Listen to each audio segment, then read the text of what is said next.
Imagine this. One battle, one day, and the fate of an entire nation is decided. October 14th, 1066, a day that would forever change the course of English history. This wasn't just a fight for a throne, it was the beginning of a new world. The Battle of Hastings would set the stage for centuries of power struggles, cultural shifts, and the creation of a new England. So, what exactly happened that day, and why is it still so important? Let's take a journey through one of history's most dramatic turning points. The story begins in the year 1066, with the sudden death of King Edward the Confessor. The throne of England was left wide open, and everyone with a claim to it was about to make their move. There were three contenders, each with their own plan to claim the crown. First, there was Harold Godwinson, a powerful English nobleman who was quickly crowned king by the English nobility.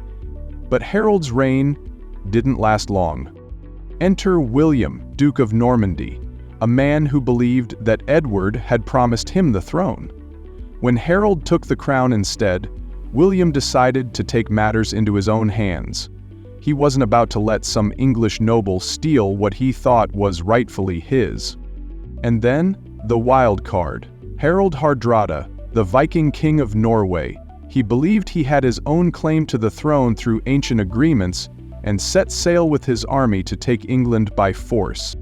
But the stage was set for a showdown, not just a clash of armies, but a battle for the very soul of England. Before the Normans even arrived, England had to deal with a serious Viking threat. In September, King Harold Godwinson faced off against Harald Hardrada at the Battle of Stamford Bridge in northern England.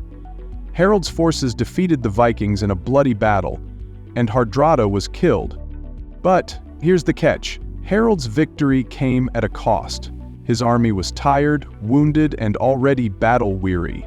They had just fought the Vikings, and now the real challenge was about to arrive: William of Normandy and his massive army.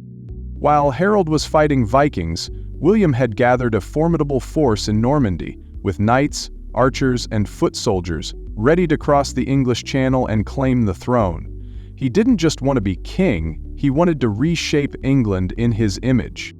On September 28th, William's fleet landed on the coast of southern England near Hastings, and the race was on. Harold, having just dealt with the Vikings, now had to march his exhausted army down to face the Normans. Little did he know, this would be a fight like no other. On October 14th, 1066, the two armies met. Harold's forces were dug in on a hill, using their famous shield wall formation, which had worked so well against the Vikings.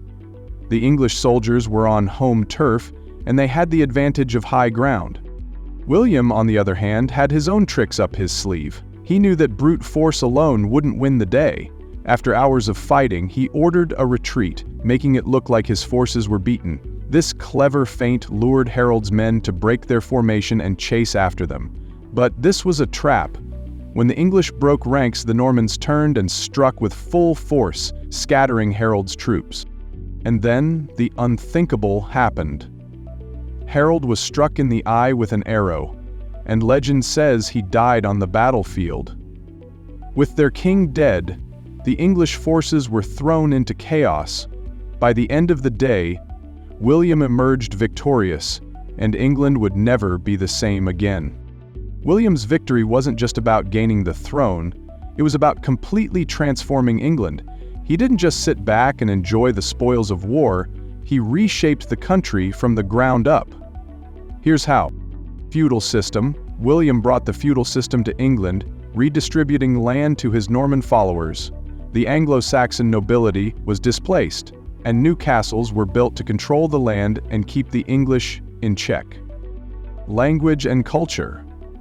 Under Norman rule, French became the language of the court, and many of the English aristocracy began to speak it. Over time, Old English and Norman French mixed to form Middle English, changing the very way people spoke, wrote, and communicated. Castles everywhere. To solidify his rule, William built castles all over England, many of which still stand today. The Tower of London was one of the first, and it became a symbol of Norman dominance, keeping the people under control. The Domesday Book. To manage his new kingdom, William ordered the creation of the Domesday Book, a detailed survey of land, resources, and people. It allowed him to collect taxes and better control the country. It's one of the most remarkable historical records we have from that time. The Norman Conquest didn't just change the kingship of England, it changed the country itself. The entire social, political, and cultural landscape was transformed. New nobility, the Anglo-Saxon nobility, was replaced by a Norman elite, forever altering the social fabric of England. English language. Over time, the fusion of Old English and Norman French would give birth to a new language, one that would lay the foundation for modern English. Law and governance. William's rule set the stage for a more centralized government, one that would eventually evolve into the English monarchy we recognize today. The Battle of Hastings was more than just a fight for the throne. It was the beginning of a new era for England. It's hard to overstate just how much this battle changed the course of history. From the language we speak to the political system we follow, the Battle of Hastings left an indelible mark on England that lasted for centuries. So the next time you think about the history of England, remember, everything changed on that one fateful day in 1066. The Battle of Hastings didn't just change who ruled, it changed the entire world. If you enjoyed this deep dive into history, be sure to like, share, and subscribe for more fascinating stories from the past. Thanks for watching.